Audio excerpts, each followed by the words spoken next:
The soft hum of anti-gravity units filled the halls of the Galactic University of Military History as students floated to their morning classes. Among them, Blue adjusted his sensory membranes, trying to stay awake. His species didn't do well with early cycles, and his 4 eyes kept trying to close. The lecture hall for previously unknown species combat analysis was already half full when he arrived. Professor Gray stood at the center of the room, his crystalline form catching the light from the holographic displays around him. Even after teaching for 300 cycles, he still maintained the same enthusiastic gleam in his geometric patterns. Blue settled into his assigned spot, right next to Root, who was already bouncing with excitement. "Did you finish the readings about the swarm wars?" Root whispered, her leaf-like appendages swaying gently. "I heard we're starting a new topic today." Blue was about to answer when Professor Gray's voice filled the room, automatically adjusting to each species' preferred hearing range. "Today we begin our most important study of the cycle. The Galactic Council has approved the release of information about a newly discovered species." The room buzzed with interest. New species were rare, especially ones important enough to warrant study in military history. The professor waved one of his crystalline limbs, and a hologram appeared in the center of the room. It showed a blue and green planet, wrapped in white clouds. "This," Professor Gray said, "is what the inhabitants call Earth. It's what we classify as a death world." Several students moved back instinctively. Death worlds were notorious. Planets with such hostile conditions that they produced extremely dangerous life forms. Blue noticed Root leaning forward instead, her natural curiosity overwhelming any sense of caution. "The dominant species calls themselves humans," the professor continued. "They are carbon-based, use water as a solvent, and have achieved spaceflight, though they remain confined to their solar system. However, that's not why we're studying them."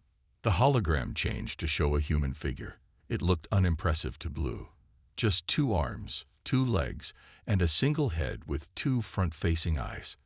No natural armor, no claws, not even backup limbs. Some students actually laughed. "We're supposed to study the military history of these creatures," someone asked from the back. "They look like they'd lose a fight with a young crawler." Professor Gray's crystalline surface flickered with what Blue recognized as amusement. "Your assignment for the next few cycles will be to study their combat history in pairs. And I promise you, by the end, you won't be laughing." The professor paired them up, and Blue found himself officially partnered with Root. She immediately started accessing the historical archives through her neural link, while the professor explained their project parameters. "Each pair will focus on different eras of human combat evolution," Professor Gray said. "You will analyze their methods, strategies, and most importantly, try to understand their thinking. I must warn you, some of what you'll see may be disturbing." Blue didn't see how anything about these humans could be disturbing, but he accessed the first historical file anyway. The holographic display in front of him and Root came to life with images of ancient human warfare. The first scene showed 2 groups of humans facing each other across an open field, armed with what appeared to be simple metal implements. Are they going to fight at close range?"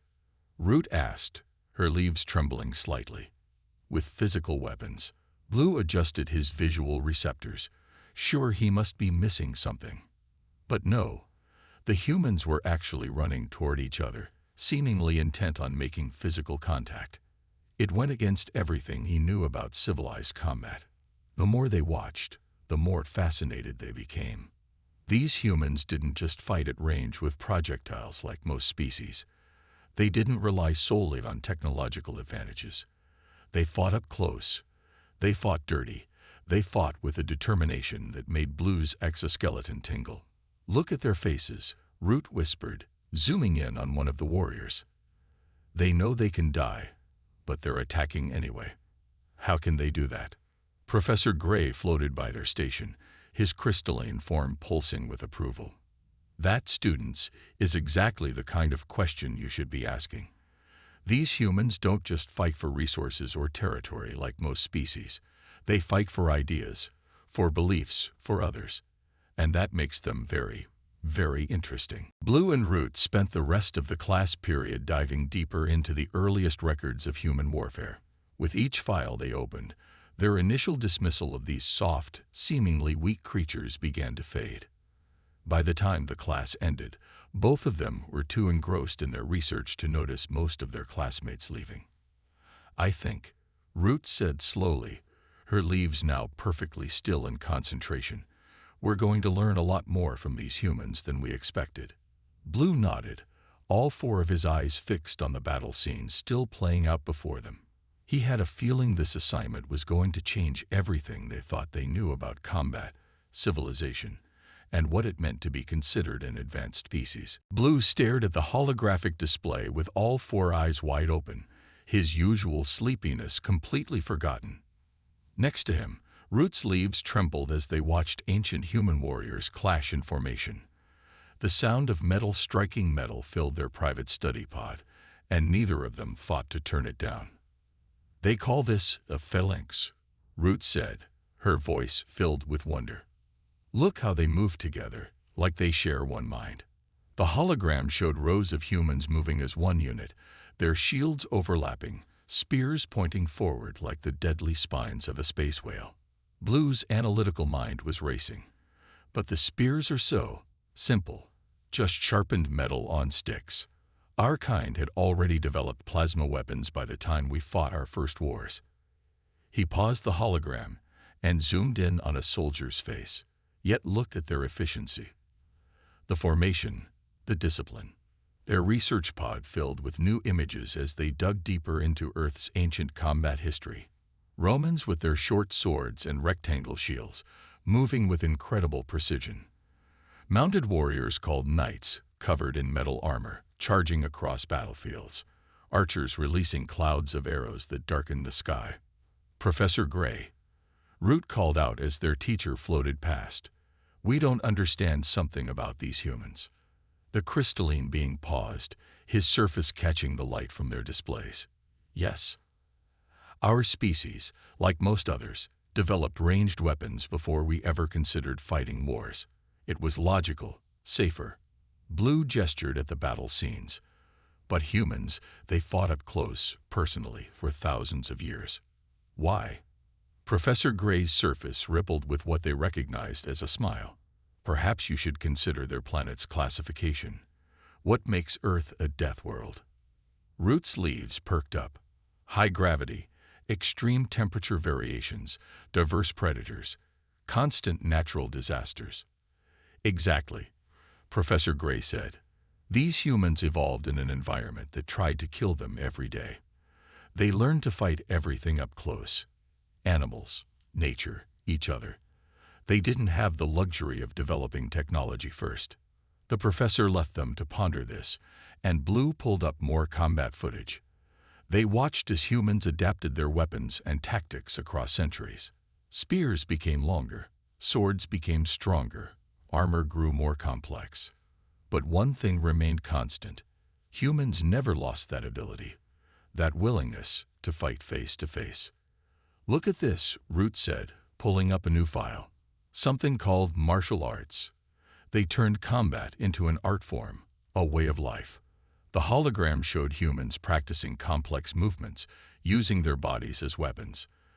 They did this even after they invented better weapons. They're still doing it today. Blue felt his exoskeleton tingle as he watched humans break solid objects with their bare hands. His species would never even consider hitting something without technological assistance. The very idea of developing their natural bodies as weapons was alien to them. Yet these humans had countless systems of hand-to-hand combat, each with its own philosophy and approach. Their research was interrupted by shouts from across the learning hall. Another student pair had discovered something that shocked them. They fought on water, in wooden ships, in the middle of storms. The entire class began sharing discoveries, each more incredible than the last. "Professor," called a student with tentacles, "these humans fought in winter, in freezing temperatures, for fun. They built huge walls just to knock them down. They trained animals to fight with them." Professor Gray let them all share their findings, his crystalline form glowing brighter with each exclamation. Finally, he raised a limb for quiet. Now you begin to understand why this species requires our attention. Remember, everything you've seen so far is just the beginning. Wait until you see what humans did once they started their industrial revolution. Blue and Root shared a look. If this was just the beginning, what could possibly come next? They had already filled dozens of data crystals with notes about human combat tactics, weapon development, and battle strategies. The way humans could adapt almost any object into a weapon, how they could fight in any terrain, any weather, any conditions, it was both terrifying and fascinating. "We need to study their training methods," Blue said, already pulling up new files. "Look how they pass down these combat skills, generation after generation. They preserve the old ways even as they develop new ones." Root nodded, her leaves swaying with excitement. No wonder the Galactic Council kept them quarantined. Can you imagine if they shared these combat techniques with other species? Everything we know about warfare would change. They spent the rest of the day studying ancient human battles, each revelation leaving them more amazed than the last. As the learning period ended, neither of them wanted to stop. They had only scratched the surface of human combat history, but already they understood one thing clearly. They had severely underestimated this species from Earth. The learning hall was unusually quiet as students absorbed themselves in their research. Blue had been staring at the same text for the past hour, his 4 eyes barely blinking. Next to him, Root's leaves were completely still, a sure sign she was deeply focused. "This can't be right," Blue muttered, double-checking his translation. This human commander had fewer soldiers, worse weapons, and no technological advantage. But he still won. How is that possible? Root pulled up a holographic map of the battle in question. It says here he used something called strategy and deception. Look at how he positioned his forces to appear larger than they were, used the terrain to his advantage, and tricked his enemy into making mistakes. They were studying an ancient text called The Art of War by a human named Sun Tzu.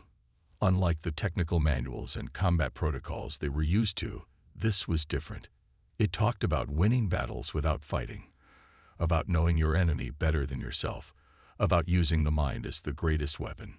Supreme excellence consists of breaking the enemy's resistance without fighting. Blue read aloud, his translator struggling with the concept. Their greatest military philosopher taught them to avoid battle when possible. That's not what we expected from a Deathworld species. Professor Gray's crystalline form sparkled as he approached their study station. "What have you learned about human combat tactics so far?" Root's leaves rustled with excitement. "They're incredible, Professor. We found records of humans using small groups to defeat entire armies. They would strike from hiding, then disappear. They called it guerrilla warfare. No direct confrontation, no fair fights, no standard military formations. And their battle planning," Blue added, pulling up more holograms. "They would spend months preparing the battlefield, studying weather patterns, calculating supply lines. Some commanders won battles just by controlling food and water supplies, without ever attacking directly." The professor's surface rippled with approval. "And what conclusions have you drawn about human military thinking?" Blue and Root shared a look before Root spoke. "They're adaptable, unpredictable. Our species always fought according to strict protocols. But humans, they changed their tactics constantly. They learn from their defeats. They copy their enemies' successful strategies and improve them. That's what makes them so dangerous," Blue continued. "We found battles where humans won using nothing but clever thinking. They would use the weather, the terrain, even their enemies' pride against them. No other species we studied thinks about combat this way." Across the learning hall, other students were making similar discoveries. One group was studying how humans used spies and information gathering. Another was analyzing how human armies adapted their tactics for different types of terrain: deserts, mountains, forests, even frozen wastelands. Professor called a student with multiple tentacles. These humans even fought in the dark. They trained themselves to fight without seeing. How is that possible? Professor Gray waited for the excited chatter to die down. Now you understand why the study of human military history is so important. They didn't just develop better weapons, they developed better ways of thinking about warfare itself. Blue pulled up another historical record. Look at this. They would sometimes win battles by making their enemies think they had already lost. They used fear and confusion as weapons. They understood that combat wasn't just about physical strength or better technology. Root was already documenting new examples. And when they were losing, they became even more dangerous. We found records of defeated human armies turning into something called resistance fighters. They would refuse to surrender even when all hope seemed lost. They would fight on for years, decades even. The professor's crystalline form pulsed with light. And what does this tell you about humans as a species? They're survivors, Blue said quietly. All these tactics, all these strategies, they're not just about winning battles. They're about surviving against impossible odds. Everything in their history taught them to never give up, to always find another way. Root's leaves trembled slightly. If they ever join the galactic community, they won't just bring their weapons or their technology. They'll bring all these ideas, all these different ways of thinking about combat and survival. It could change everything. As the learning period drew to a close, Blue found himself returning to Sun Tzu's ancient words. Humans had written this military wisdom thousands of years ago, yet it was more advanced than anything his own species had developed even now. He wondered what other surprises they would discover as they moved forward in human history. The professor's voice interrupted his thoughts. Tomorrow, we begin studying what humans call the Industrial Revolution. I suggest you all prepare yourselves. If you think their ancient warfare was impressive, wait until you see what they did when they added machines to their already formidable combat abilities. The learning hall erupted in chaos as Professor Gray played the historical footage. Blue felt his exoskeleton vibrate with shock, while beside him, Root's leaves had turned a pale shade of white. On the main holographic display, humans were demonstrating something called a machine gun. How? Someone shouted from the back of the hall. How did they advance from simple gunpowder weapons to this in less than 100 years? The footage showed more inventions. Rifles that could shoot accurately from incredible distances, massive artillery pieces that could destroy entire formations, early flying machines dropping explosives from above. The Industrial Revolution had changed everything about human warfare. Their technology advanced faster than any species we've ever studied. Blue said, his 4 eyes rapidly taking notes. Look at this timeline. From basic steam engines to powered flight in just decades. Our species took 4 times as long to make similar advances. Root was focused on a different aspect. But that's not even the most impressive part. Look how they combined their old tactical thinking with these new weapons. She pulled up footage of early tank warfare. They took everything they learned about formation fighting and cavalry charges and applied it to these armored vehicles. Professor Gray's crystalline form glowed brightly as he addressed the class. You're witnessing one of the most rapid military evolutions in galactic history. Humans didn't just create new weapons. They completely changed how wars were fought. Blue watched in fascination as the footage showed submarines hunting beneath the waves, aircraft engaging in deadly aerial combat, and massive ships exchanging fire across vast distances. The humans had taken their understanding of 3-dimensional warfare to entirely new levels.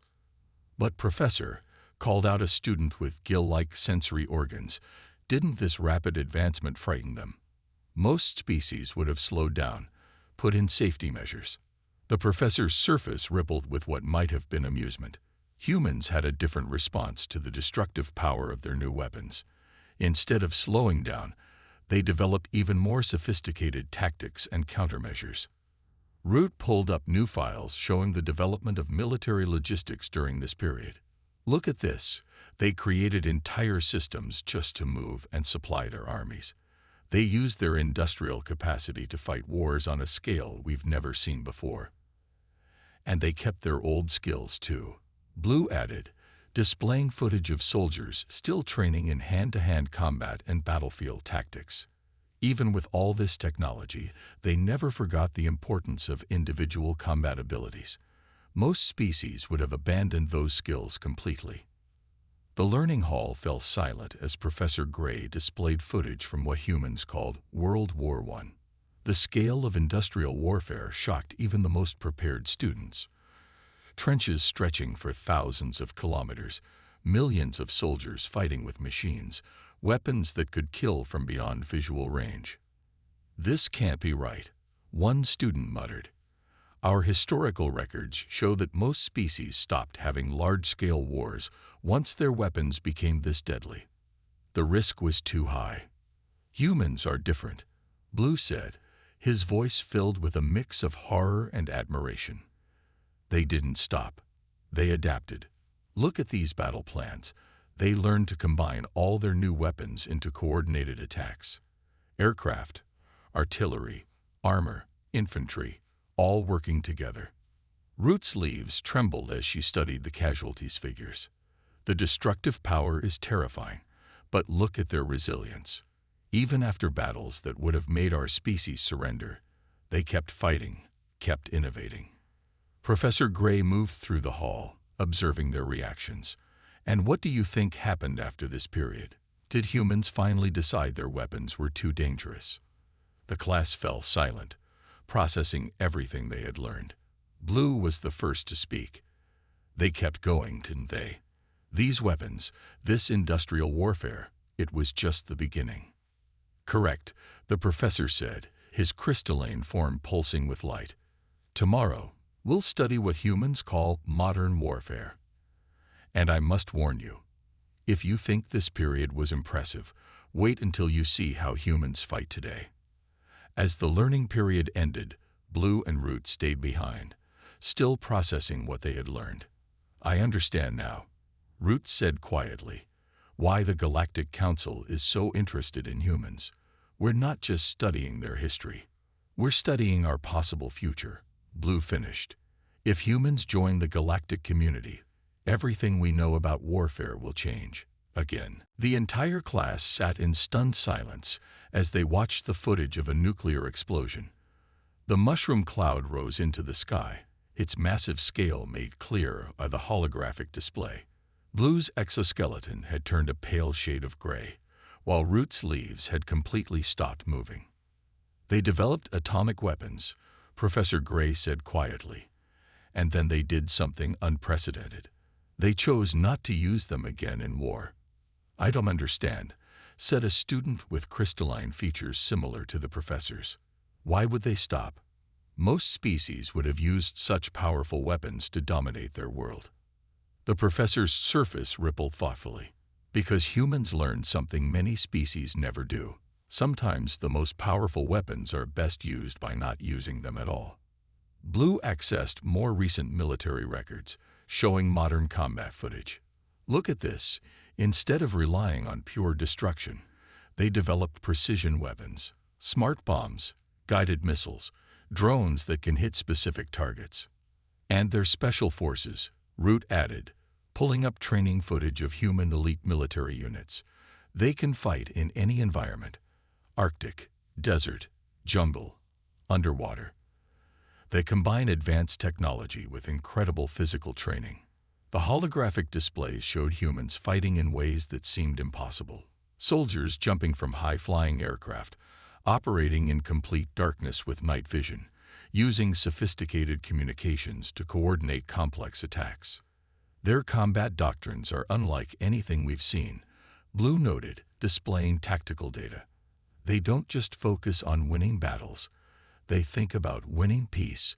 Look at these military units that specialize in humanitarian aid and disaster relief." Professor Gray moved to the center of the hall. "What else have you noticed about modern human warfare?" Root's leaves swayed with excitement. "They've mastered cyber warfare.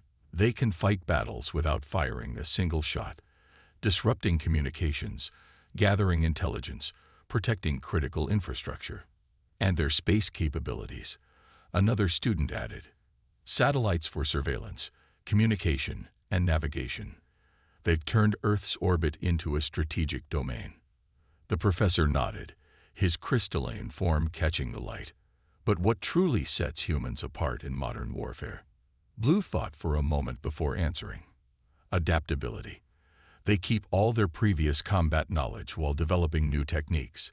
They still train in hand-to-hand combat even with all their advanced weapons. They study ancient battles while developing AI-powered battle systems.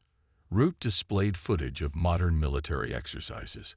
Look how they combined everything. Ancient tactical wisdom, industrial age weapons, and cutting-edge technology. A human soldier might use a knife, a rifle, and a tactical computer all in the same mission. The class watched as more footage showed the full range of human military capabilities. Naval carriers that could project power across entire oceans, stealth aircraft invisible to detection, armored vehicles that could survive massive explosions. Their medical capabilities are just as impressive, Blue noted. They can treat injuries that would kill most species. They can get wounded soldiers back to fighting condition in incredibly short times.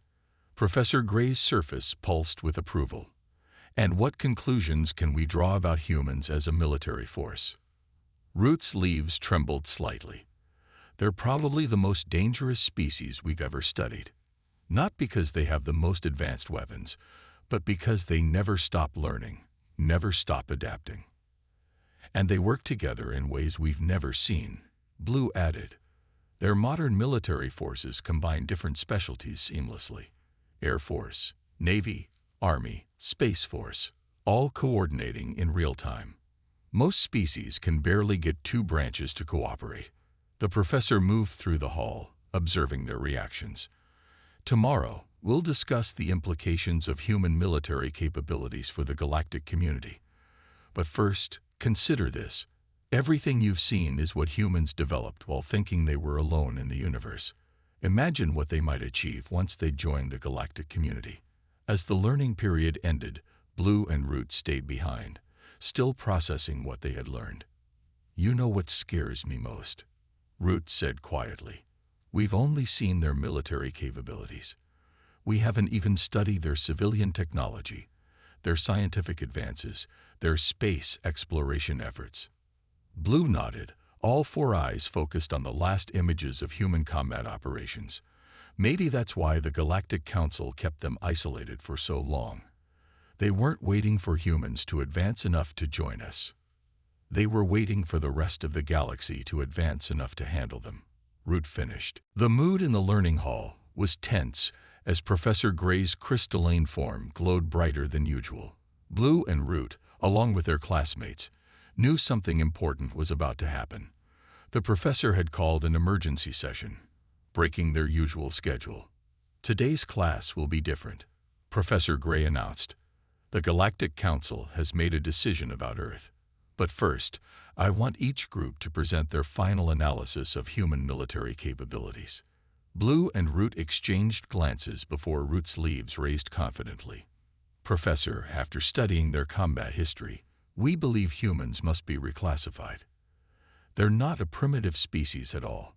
Explain, the professor encouraged, his surface rippling with interest.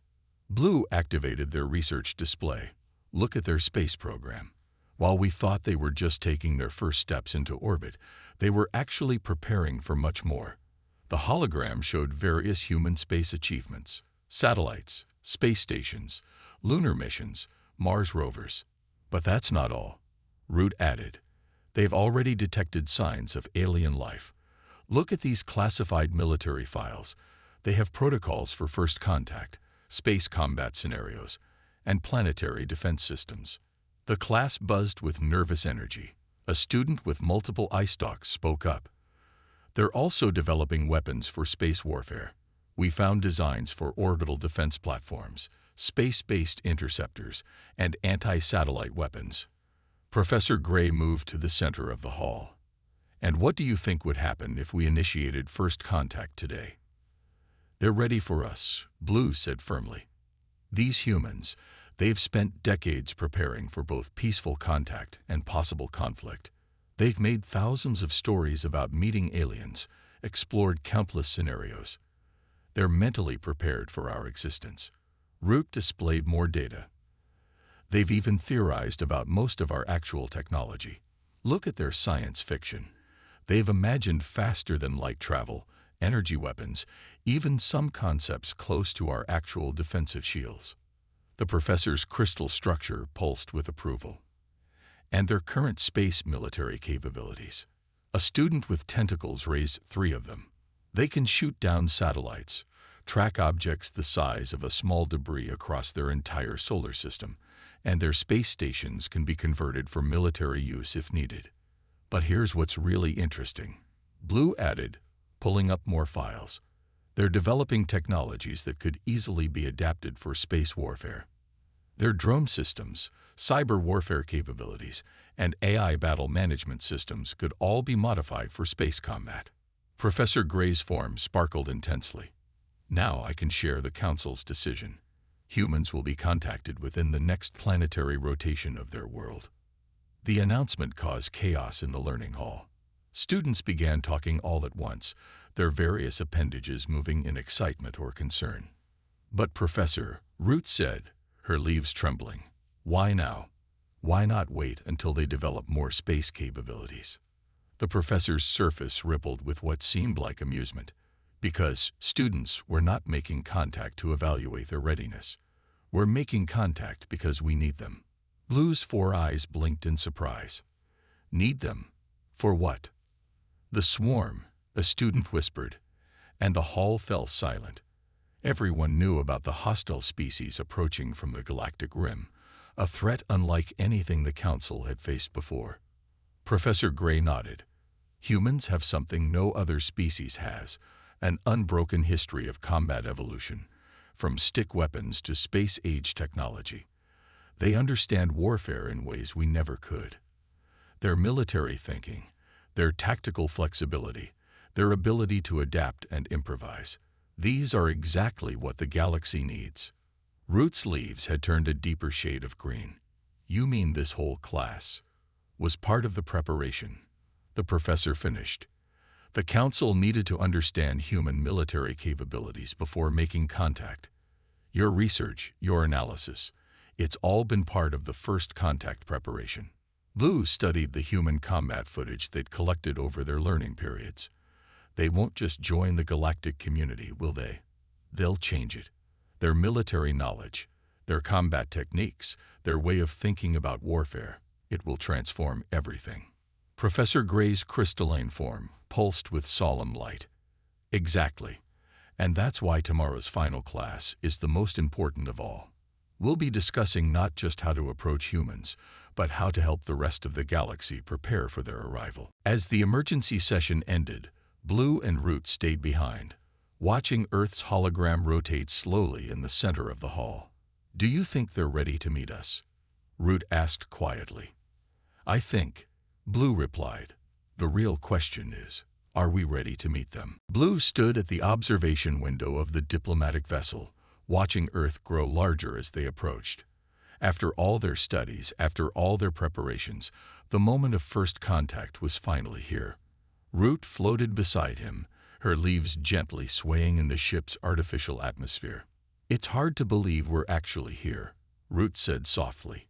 Remember how we laughed when we first started studying them? We thought they were primitive. The ship's main hall was filled with their former classmates, all chosen for this historic mission because of their deep understanding of human military history. Professor Gray's crystalline form glowed at the center of the group as he gave final instructions. Remember, the professor said, humans are not like any species we've encountered before. They fought their way up from simple tools to space technology. They've survived everything their death world could throw at them. And now they might be our best hope against the swarm. Blue pulled up one last holographic display, showing their final analysis of human combat potential. Look at their orbital defense network. They spotted our approach 3 days ago, but haven't activated their weapons. They're cautious, but not aggressive. Their military forces are at high alert, Root added, But they're not showing panic, just controlled readiness. Exactly what we expected from our studies. The ship's sensors detected multiple human satellites tracking their approach. Military vessels from several Earth nations had moved to observation positions, maintaining safe distances while clearly demonstrating their capabilities. Professor Gray addressed the group one final time. You've all studied human history extensively. You understand their ways of thinking, their approaches to both conflict and peace. That's why you were chosen for this mission. The first contact team needs experts who understand humans. A student with gill-like features raised an appendage. Professor, what if they ask why we waited so long to contact them? The professor's surface rippled thoughtfully. Tell them the truth. We needed to understand them first, and they needed to be ready for us. Now, with the swarm approaching, the galaxy needs their unique perspectives and capabilities. Blue watched as more details of Earth became visible. He could see the massive cities, the orbital stations, the constant movement of aircraft and ships. They never stop, do they? Always moving, always preparing, always advancing. That's what makes them special, Root said. Every other species we studied specialized in one type of warfare, one way of thinking. Humans kept everything, from simple combat techniques to advanced technology. They never abandoned any advantage they gained. The ship's communication system activated, displaying a message from Earth in multiple human languages. They were being invited to land at a specially prepared facility. The message was polite but firm, clearly indicating the humans' terms for this first meeting. See how they've arranged this, Blue noted, analyzing the landing coordinates. The site is away from major population centers, but can be reached quickly by their forces if needed. They've planned for both peaceful contact and potential threats. Professor Gray gathered them for final preparations. Remember your training. Humans communicate not just with words, but with body language and facial expressions. They'll be studying us just as carefully as we study them. Professor, Root asked, do you think they'll agree to help against the swarm? The professor's crystalline form pulsed with confident light. They've spent their entire history preparing for threats they didn't even know existed. Their stories, their movies, their military exercises. They've been getting ready for this moment for generations. As the ship began its final approach, Blue felt his exoskeleton tingle with excitement. Everything we studied, every battle we analyzed, every strategy we learned about, it was all leading to this moment. The landing site came into view, a large facility surrounded by a mix of military and scientific installations. Human aircraft escorted their ship down, demonstrating both their technological capabilities and their professional discipline. Look, Root said, her leaves trembling slightly. They're broadcasting a welcome message on all frequencies, in every major language of their world. They're ready for us. Professor Gray's form glowed brightly. No, students. They'd been ready for a long time. We were the ones who needed to be ready for them. As the ship touched down on Earth for the first time, Blue and Root shared a final look. They had started this journey thinking they would be studying the primitive species. Instead, they had discovered something far more valuable, potential allies who could change the fate of the entire galaxy. The ship's doors began to open, and Earth's sunlight streamed in. Humanity's first step into the galactic community was about to begin, and thanks to their studies, Blue and Root knew it wouldn't be their last.